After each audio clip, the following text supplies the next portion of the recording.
Carb mo, parang yung cover ng carb mo laglag na. Check mo, tabi mo muna.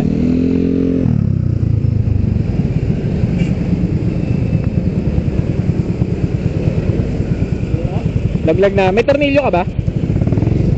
Saglit, tulungan kita. Doon kaya tayo, papi. Doon kaya tayo.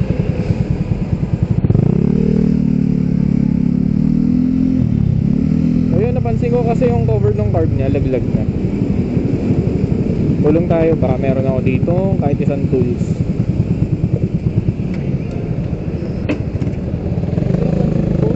Doon nakita ko na doon pa lang sa malayo may pang ano ka dyan. Ay, hindi mo na muna tatakpan. Ano, papi? Ay, hindi na kaya yan. Ay, putol na, papi. Hindi mo nalalagyan. Oo, wag mo na. Hindi, uwi ka kaagad para kasi uulan eh. Ilagaya ka, papi. Nagalaguna pa ako, boss. Ha? Nagalaguna pa ako. Ala, yun oh. Punta lang ako dito sa ating kasama. Wala tayong ano neto eh. Kasi putol na eh. Grabe ito. Napansin ko kasi baka mamaya madisgrasya ka, baka sumabit. Nandito na siya eh. Nasa ilalim na. Nandito na oh. Kasi sabi ko parang kanina eh. pumapaypay kasi siya. Kakaayos lang ng clutch lining ko kanina, nabasag eh. Ah, pero okay na ngayon. Oo, Nakatakbo okay. na maayos. Eh papi, ingat ah.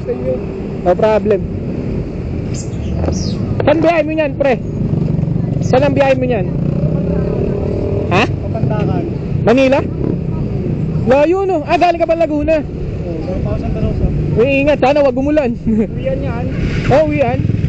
Silong ka kaagad pag umulan kasi yung carb mo open eh. Okay, Paps, ingat. Sige ba?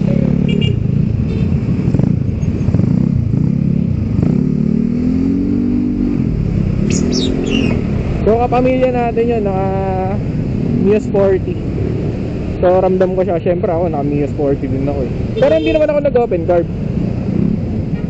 Na may cover yung carb ko, which is yung air filter. Eh delikado yun kasi nakalawit na yung motor niya. Ay, motor, sorry. Sorry. Nakalawit na yung carb cover niya. So baka mamaya kasi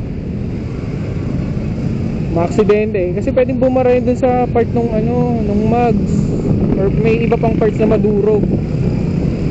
Kasi for sure, yun eh, parang steel yung nasa ilalim nung yung pinagputulan. Baka mamaya mabutas yung gulong. Eh tulad niyan, galing pa siyang Laguna, babiyahe pang Papandakan. Tama ba? Pandakan, Manila. Layo, balikan pa siya. So shoutout sa'yo pre. Ingat sa biyahe. Sana wag umulan kasi open yung carb niya eh.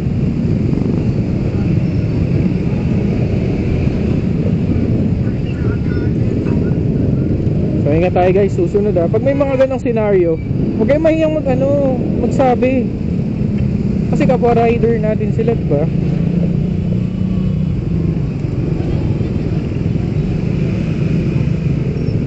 Pare-parehas lang tayong nakikinabang ng kalsada, pare-parehas lang tayong naulan na naiinitan. Kung may ganong scenario, huwag kayong mahiyang patabihin saglit. Diba? So shoutout ulit sa'yo pre, kung sino ka man. Ingat. Mukhang delivery boy ng Panda. Kasi parang nakita ko doon sa box niya I'm not mistaken, parang color pink yung nasa gulay board niya. Gulay board yung nga dito. Mukhang kargado rin yung Mio ni Sir kasi kaya siya nag-open card.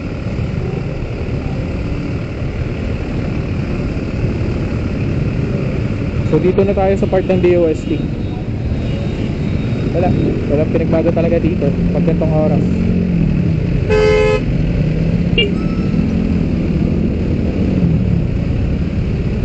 Talagang makikisama ka sa mga ibang sasakyan kasi di ba hindi nagbibigay. Pasensyahan na lang.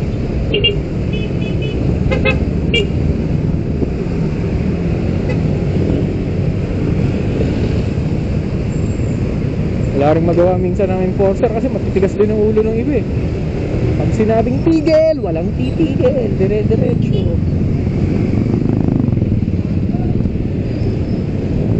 So happy weekend pala.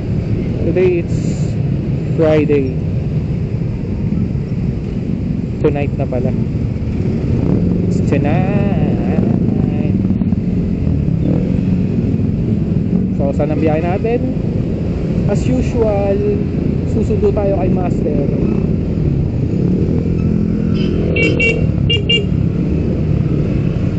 Parang hirap na hirap si nanay magmaneho na itong e-bike niya, e-scooter niya pala. Pag ganito, dapat medyo sa tabi ka lang kasi ang bibilis ng mga kasabayan. Mamaya mabundol siya eh, langkas pa. Eh no, pwede naman sila dito, no hate ha, pero pag mga ganong ano, yung parang nangangapa pa lang magmaneho, hindi naman sa pinagbabawal natin sila. Dito lang sila oh, di ba? Tapos paano, medyo safe sila dito sa sulong. Hindi pwede doon sa gitna kasi ang tutuli ng ibang sasakyan. Tulad niya, may mga sumasalubong doon sa kabila.